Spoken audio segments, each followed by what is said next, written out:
10 முழு மனித எச்சங்கள் அகழ்ந்தெடுக்கப்பட்டன.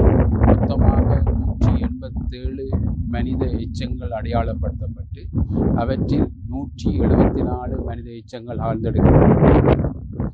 இன்று மனித எச்சம் 177 178 ஒன்றோடொன்று இணைந்தவாறு காணப்படுகிறது. அது இன்னும் அகழ்ந்தெடுக்கப்படவில்லை. அத்தோடு சான்று பொருளாக ஒரு உடைந்த காப்பு ஒன்றும் கண்டெடுக்கப்பட்டிருக்கிறது, இன்னும் அடையாளப்படுத்தப்படவில்லை.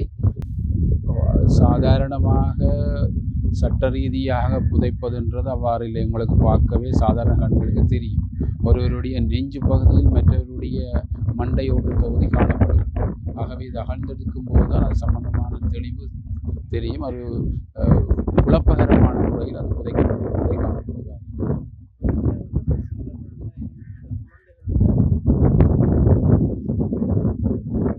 இது சம்பந்தமாக குற்றவியல் விசாரணை பிரிவினர் அதற்கான விசாரணைகளை அந்த கோணத்தில் செய்து கொண்டிருப்பதாக தெரிகிறது. அது சம்பந்தமான அறிக்கைகளை தாக்கல் செய்யும் போது நான் அறிந்து